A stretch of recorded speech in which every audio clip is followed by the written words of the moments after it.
Okay, so I used to work night shift at a small hotel, and this happened about a year ago.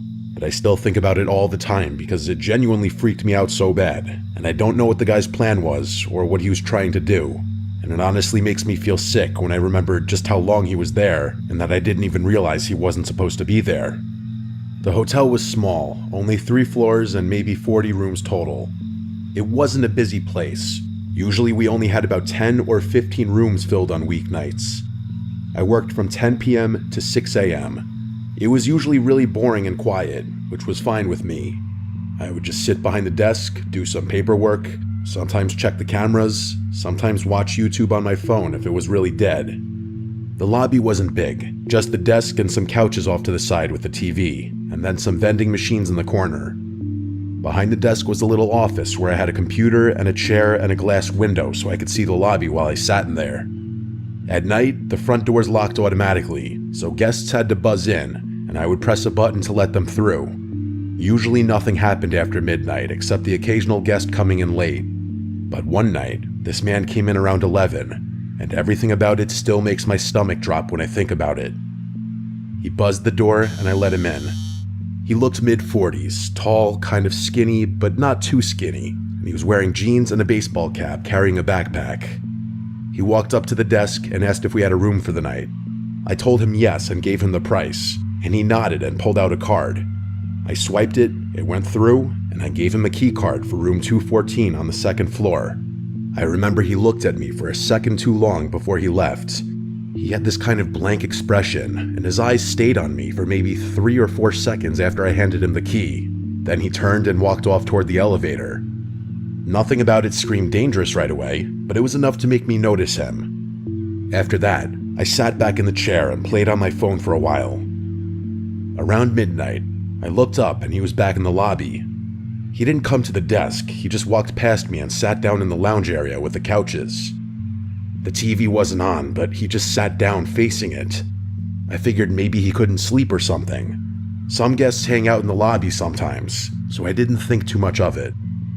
But then after half an hour, I realized he was literally just sitting there doing nothing. He wasn't on his phone or reading. He wasn't even dozing off. He was just staring straight ahead at the blank screen. I got up at one point to grab water from the vending machine, and when I walked across the lobby, I felt him turn his head and watch me the whole way. I didn't look at him directly, but I could feel his eyes on me until I was back behind the desk. It gave me this really uneasy feeling. Around 1 a.m., I was checking the reservation system on the computer because I was bored, and that's when I noticed something weird. I pulled up the occupied room list and saw that room 214 said vacant. I mumbled what the f under my breath and double-checked, because I literally just checked this guy in an hour earlier. I thought maybe I made a mistake, so I looked at the check-in logs, and there was nothing for him. No name, no charge, nothing. Then I went into the transaction screen to make sure his card had gone through earlier, and it showed no payment. I remember feeling confused as hell, because I swore I swiped his card and it beeped like it worked, but there was nothing in the system at all. That's when I picked up the phone and called room 214. It rang like 10 times, but no answer. Then I checked the key card entry log, which tells you if the door to that room was open that night, and it showed nothing. No one had entered the room. That's when I realized he never even went to the room after I gave him the card. I looked over into the lounge, and there he was, still sitting there staring at the TV that wasn't even on. I started to get this awful feeling in my chest. I sat there debating what to do. Part of me thought maybe the system just glitched, but the fact that the room had no entry log and no charge made it pretty clear he wasn't even checked in. I waited another 15 minutes just watching him. Around 1:30, I walked over and asked if everything was okay. He turned his head and looked at me with no expression, and he told me he just couldn't sleep. Then he turned back toward the TV. I nodded and went back behind my desk, but my hands were shaking. Around 2, I noticed he wasn't sitting in the lounge anymore. My stomach dropped right away because I didn't see him in the lobby at all. I scanned the area, and then I spotted him standing at the end of the hallway by the bathrooms, half hidden in the dark. He was just standing still. I kept glancing up at him, pretending to be on the computer. He stood there for a while, and then slowly walked back and sat in the lounge again like nothing happened. I called my manager at home and explained what was going on. She sounded tired and told me to just keep an eye on him and call the police if he did anything threatening. I remember hanging up and thinking that it already felt threatening, but I didn't know what else to do. I checked the security cameras after that. I saw him on the first floor hallway camera. He walked all the way down the hall, stopped at the end, stood there for several minutes, then walked back. Later, he went into the stairwell and stayed in there for about 10 minutes. I don't know what he was doing in there.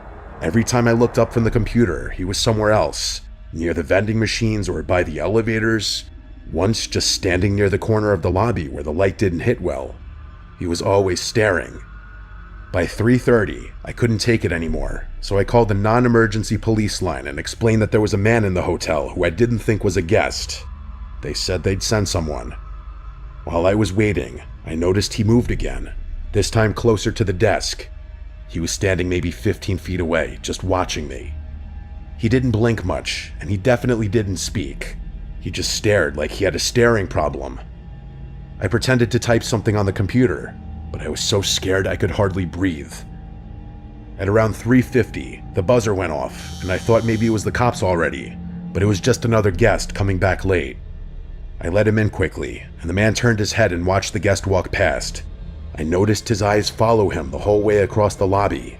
That scared me even more, because it was like he was studying him. A few minutes later, the man disappeared again.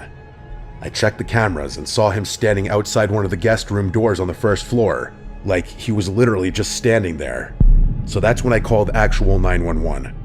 I told them he was outside a guest's room and I didn't know what he was trying to do. They said officers were on the way. I kept my eyes glued on the camera feed, and he just stood at the door for about 3 minutes, then slowly walked back to the lobby. When he came back, he walked right up to the desk this time and leaned over the counter. He looked at me and asked if there was any food. His voice was so low it was disturbing. I told him there were vending machines in the corner. He gave a small smile, then walked away. I just sat there staring at the clock, begging the cops to get there. Finally, around 4:10, 2 officers showed up. I let them in and pointed right at him. He was back in the lounge, sitting down. They walked over and talked to him for a few minutes. They asked for his ID and asked him questions I couldn't hear. Then they walked him out. One of the officers came back and explained that the guy wasn't a guest at all. The credit card he gave me was stolen, and he had no bags or reservation. He had just been pretending so he could get access to the building. They charged him with trespassing and the stolen card. After they left, I sat there shaking until my shift was over. Every time I looked at the cameras, I expected to see him again. The part that messed me up the most was realizing he had been inside the hotel for hours, wandering around and standing outside guest rooms, watching me from different spots, and he was never even supposed to be there. I have no idea what his plan was, but I know it wasn't good. That was the scariest night of my life.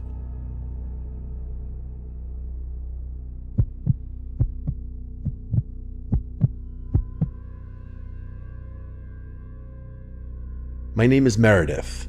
I'm 24, and I work the night shift at a tiny gas station off County Road 11. It's the kind of place most people don't even notice unless they're out of gas or completely lost. I took the job because it was quiet and predictable. I liked that, or at least I used to. It started on a Thursday night around 1 a.m. The air outside was wet and still, and the hum of the overhead lights had been getting under my skin all shift. I was just about to microwave a cinnamon roll I didn't even really want when the door chimed. A man walked in, mid-40s, maybe older.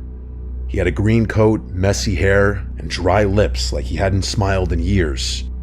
He didn't head for the coffee or chips like most people. He just stood near the counter, staring at me with a strange kind of familiarity. "Hi," I said, forcing a polite smile. Then the man said, "You always work this late?" I blinked and said, yeah, mostly." He smiled. Then he said, "I figured. I've passed through a few times. Noticed it's always you." That unsettled me more than I let show. "Oh yeah, right, small town," I said. He didn't leave. "Meredith, right?" I froze. I wasn't wearing a name tag. I was about to ask him how he knew, but he followed it with saying that I have nice handwriting, and he motioned to the whiteboard where I had written cinnamon coffee is back. Most people dot their I's like circles. You use little slashes. It's very specific, thoughtful. I didn't respond. He didn't buy anything, just stood there for another minute watching me, like he was studying my reactions. Then he finally nodded. "I'm Paul," he said. "Just curious, that's all." And then he walked out into the fog. After that, he started showing up randomly. Not every night, not enough to scream stalker out loud, but often enough that I stopped assuming it was a coincidence. Sometimes he'd come inside, sometimes he'd just sit in his car near the edge of the lot with his headlights off. One night, I tried to ignore him. He came in, bought a bottle of water, and lingered like always. "You're quieter tonight," he said. "Long shift," I muttered. He slowly looked around the store, like he was taking inventory of everything. "It must get lonely, just you out here in the dark, no one else for miles," he said. "I'm fine," I replied. He leaned on the counter. "You ever get scared, being a woman alone at night?" His voice wasn't threatening, that's what made it worse. It was curious, like neutral, like he was asking about the weather. I stepped back, and I asked, "Do you need anything else?" He tilted his head. "You always keep the door to the back room locked. Smart. I noticed you check it around 2 a.m. almost every night." My stomach turned. I didn't answer. "I'll let you get back to it," he said, with a soft, almost apologetic smile. "Didn't mean to make you uncomfortable." Then he walked out again. After that night, I started walking to my car with my keys between my fingers. I kept a tire iron under the counter. I changed the curtains in my apartment, started showering with the bathroom door locked even when no one else was home. There were nights he didn't come. Sometimes I'd go a whole week without seeing him, but it didn't help. It actually made it worse, because I never knew when he'd reappear. Like the time I came back from my 10-minute break to find a Polaroid on the counter. It was me, refilling the windshield washer bin behind the station. It was taken from that night, close up, way too close. There was no note along with it, but the slash dot on the word I and the word windshield on the bin label had been circled in red ink. The next time he came in, I told him to leave. I told him if he stayed, I'd call the police. Paul just nodded. "I get it. I've been too forward." "You've been following me," I said, with my voice cracking, and I hated that it did. "I just think you're the kind of person who's used to being misunderstood. I thought maybe you'd appreciate someone who pays attention," he said. "That's not paying attention, that's obsession," I replied. He didn't flinch. Would it be easier if I wore a smile and brought a soda every night? Would I be more normal if I just talked about sports and pretended I didn't notice the way your shoes are always a half size too big, or how your left eyelid twitches when you're tired? By this point, I was already dialing 911. He didn't stop me. The police came quickly, and he didn't resist. He just stood there, arms at his sides, waiting. They searched his car and found a notepad filled with dates and times. It was my schedule. Notes about my walk, my clothes, my groceries. One page just had my name written over and over again in tighter and tighter loops until it turned into scribbles. He kept telling the cops the same thing. "I just noticed things. I'm just a curious guy." The restraining order went through that week. Now I don't work nights anymore. I don't even live in the same town. The company transferred me to another station 2 hours away. But even now, when I drive home and see headlights behind me for too long, I feel the back of my neck tingle. And sometimes, I still think about the way he said my name, like he already knew what it would sound like in his mouth, like he'd been practicing it.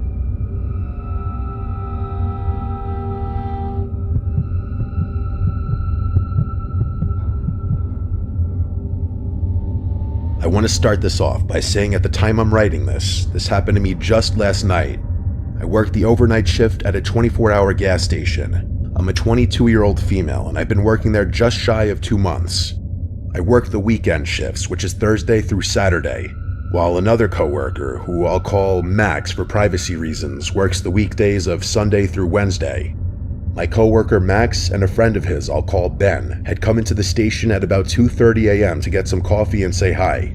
Max and his friend had taken some magic mushrooms a couple hours before they came in, so when I saw them, they were all giggly and shit. Honestly, it was pure entertainment for me. As we were talking about random stuff, Ben had made the comments about how there was a car parked in the parking lot with its lights off but running, with someone inside that had been there before they pulled in. He said when he questioned the guy said he was waiting for a DoorDash order. Normally that wasn't out of the ordinary for DoorDashers to wait in their car while we packed an order up. What was odd was I hadn't received an order in almost 2 hours. I spent most of the night in the back of the store cleaning, away from the tills and the front doors, so I couldn't even see the parking lot. We waved it off as nothing, and the two guys went outside to smoke a cigar and play with Max's dog, who they brought along. At first, I didn't think much of it, but once I was alone, I thought it was a little weird considering I didn't know how long they'd been out there before my coworker came in. Fast forward about an hour, and they came back in to get more coffee. It was at that point Max told me more about how the car had been out there parked in a spot that even when I went to the register, I couldn't see it due to the wall.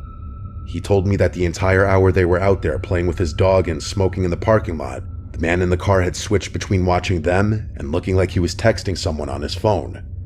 When Ben had noticed this, in his high as hell state, he walked over to the car and asked, "What's up? Why are you looking at us?" At that point, the man had tried to pretend he didn't speak any English. When that didn't work, he switched to English and started saying he must have had the wrong address before hightailing it out of the parking lot. He was definitely higher than Max at that point, but what made it really creepy was Max said that the car looked brand new and had no license plate. He also noticed there was a pile of blankets in the back, enough to hide someone under. And when the man was confronted, another car had just pulled into the lot with its lights off, a car that also looked brand new and had no license plates. And as soon as the first car had started driving away, the car that had just pulled in immediately followed them out. Max had stayed another 15 minutes before they headed out and told me to be careful and to keep an eye out. At about 6 a.m., he came back in for more coffee, and he was definitely sober, so we talked more about it.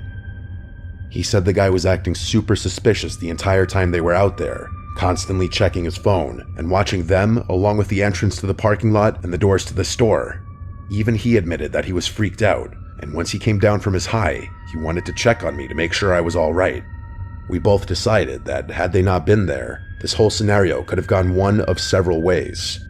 I don't know if it was a pure coincidence, or if those two cars were planning on doing something to me as soon as Max and Ben had left and I was alone. I may carry a knife on my person for protection, but my gut tells me that from what they described, that if there were multiple people, it might not have been any good. And if they hadn't been there just playing like kids in the parking lot, something terrible just might have happened to me. I work again tonight, and I'll update if anything happens during my shift. I really wish I didn't have an update for you, but I do. The car came back again during my shift. This is how it happened. It was about 3 a.m., and I was mopping the floors when 4 guys came in to get coffee and some snacks. I was ringing them up when one of them asked if I knew anything about the car that was at the far end of the parking lot, running with its lights off. I looked at the man and asked, "What car?"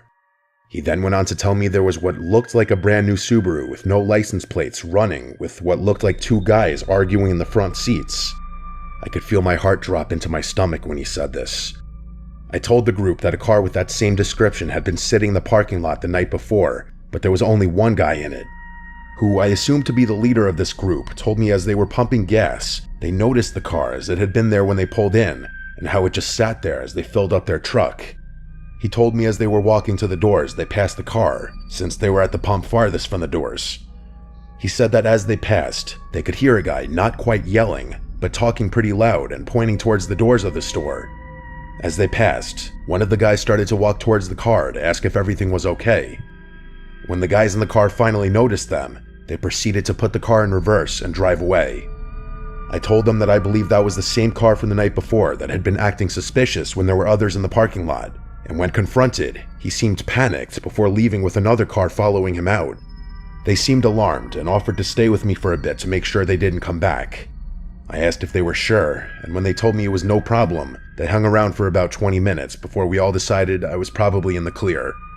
I thanked them again and let them top off their coffee for free before they headed out, and I was left alone. Nothing else happened the rest of my shift, but I sure as hell kept an eye out when I eventually had to go outside to change the trash at the gas pumps. What's scariest to me is not once did I see this car, but had multiple people warn me about it. At first, I was hoping I was just paranoid and it was really nothing, but to have the same car come 2 nights in a row at almost the same time and park in a spot that couldn't be seen from the register or the front windows makes me wonder if my paranoia is justified. If it is, I'm just glad I had another group of people show up so I wasn't alone if those guys in the car had decided to come in. Thankfully, I don't work for the next few days, and I can only hope when I work again, the car doesn't show up.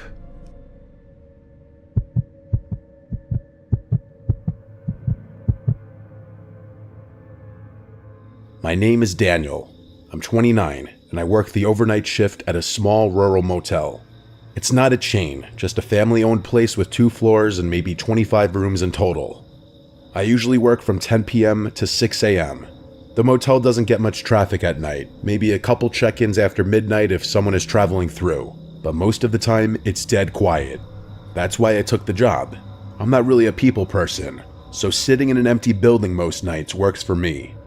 The way it's set up is there's a main office with the front desk, some chairs, a coffee machine, and a little rack of brochures. Behind the desk is a hallway that leads to a back office. That back office is kind of like a lounge. It has another desk, a couch, a mini fridge, and a TV mounted on the wall. The cool thing is that there's a little speaker back there that dings whenever someone rings the bell at the front desk. So normally I just sit in the back, watch something on my laptop, maybe nap on the couch, and then when I hear the bell, I get up and walk to the front. I've worked there long enough to know the regular rhythm of the place. The building creaks sometimes, the heater makes a clicking noise, and the front door buzzes when a guest uses their keycard after hours. Those are all normal sounds. But the thing about working the night shift is even the normal stuff can get under your skin if you think too much about it. And sometimes, the things that seem normal at first turn out not to be. This happened on a Tuesday night back in fall. It was cold outside, maybe in the 40s, and the parking lot was empty except for 4 or 5 cars belonging to guests. It was about 2 a.m. when I first heard the bell. I stood up from the couch in the back and went into the main office. When I got there, nobody was standing at the desk. The lobby was empty. I looked outside through the glass doors, but the road was dark and seemingly empty as well. There were no cars pulling in or headlights or anything. I thought maybe I had imagined it, but the bell is loud and clear, so I knew I hadn't. I stood there for a minute, waiting to see if anyone came in late, but no one did. So I went back to the lounge. I sat on the couch, pulled out my phone, and scrolled for a while. Not even 10 minutes later, the bell rang again. I jumped up and walked quickly into the main office, but once again it was empty. The hair on the back of my neck stood up this time. I went to the doors and stepped outside. The parking lot looked the same as before. The cars were all parked with their lights off and there was no movement anywhere. The road was completely empty too. I walked to the edge of the sidewalk and looked both ways, but there wasn't a single sign of life out there. I went back inside and sat behind the front desk this time instead of going to the back. I figured maybe some drunk person was messing with me, a ding-dong ditch of sorts. Maybe a guest's kid thought it was funny, but after sitting there for 15 minutes with nothing happening, I started to relax again. I leaned back in the chair, opened my laptop, and figured it was just one of those weird things I'd laugh about later. Then the bell rang again. I snapped my head up so fast that it hurt. The lobby was still empty, nobody in sight. My skin started to crawl. I stood up and walked around the front desk to make sure nobody was hiding, but there was no one. I checked the bathrooms of the lobby. I even stepped outside again, nothing. I walked the lot a little, shining my phone flashlight, but it was just dead quiet. I went back inside, and that's when I decided to try something different. Instead of going back to the lounge, I sat down in the chair right behind the front desk. If someone was sneaking around and ringing the bell just to mess with me, I wanted to be there to catch them. I turned the lobby lights down a little so the room was dim, and I just sat there listening. It was so quiet that every little sound made me twitch. The clock ticking on the wall sounded louder than usual. The fridge in the back office clicked on and hummed. Every couple of minutes, the building creaked as it settled. I sat there with my arms crossed, staring at the bell on the counter. 15 minutes passed, then 20. My eyes started to get heavy, and I thought maybe the person had given up. I even started thinking I just imagined the whole thing. Just as I was letting myself relax and doze off, it happened. The bell rang, only this time I saw what was doing it. A pale hand came up from under the front desk, reaching over the counter and pressing the bell right in front of me. I jumped up so fast I'm sure the chair almost fell over, and I bolted down the hall into the back office. I slammed the door and locked it, and I stood there in the dark, my chest pounding. My mind was racing, trying to figure out how someone could even be under there. The desk doesn't have much space underneath, but it's enough for someone to crouch if they squeezed in.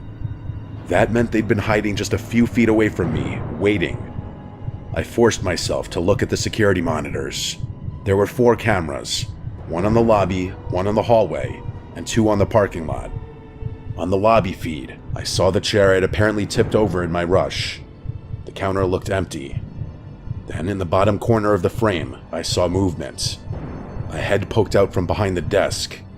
I couldn't make out details, just the outline and the glint of eyes staring straight into the camera. I backed away from the monitor. I couldn't look at it. I grabbed my phone and dialed 911 with shaking hands. I whispered to the dispatcher that someone had broken in and was hiding in the lobby. She told me to stay where I was and that officers were on the way. While I was on the phone, I watched the monitor. The person's head disappeared, and then I saw the person crawl out from behind the desk on hands and knees. He crawled to the door and then stood up. He was tall and wearing a hoodie with the hood pulled tight, and his posture was hunched over. Then he turned around and started walking around the lobby like he was looking for something, and then he turned and walked out of the camera frame toward the hallway that led to the back office. I pressed my back against the locked door. A moment later, the knob rattled. Just once, a very slow rattle, and then nothing. The dispatcher kept asking if I was safe, but I couldn't even answer for a few seconds because my throat felt like it was closing up. After what felt like forever, I heard slow footsteps moving away. I rushed back to the monitor. The man was pacing around the lobby again. At one point, he stood in front of the glass doors and just stared outside like he was waiting for someone. Then he walked over to the brochure rack and started flipping through the papers, as if he were sarcastically killing time. Minutes dragged by. Finally, I saw flashing blue and red lights through the parking lot cameras. The cops pulled up. 2 cars. The man must have seen it too, because he suddenly bolted out of frame. A second later, I heard the front doors open. When the officers cleared the building, they found a large rock near the front door that was presumably used to prop the front door open, but they didn't find him inside. He was gone. They searched the lot, checked the road, and the officer told me whoever it was must have slipped out as soon as they pulled up. I kept replaying it in my head after. The way that hand just came up from under the desk and pressed the bell, calm as anything. Now every time I hear that bell at night, I think of that night and experience. I don't think I'll ever look at that desk the same way again.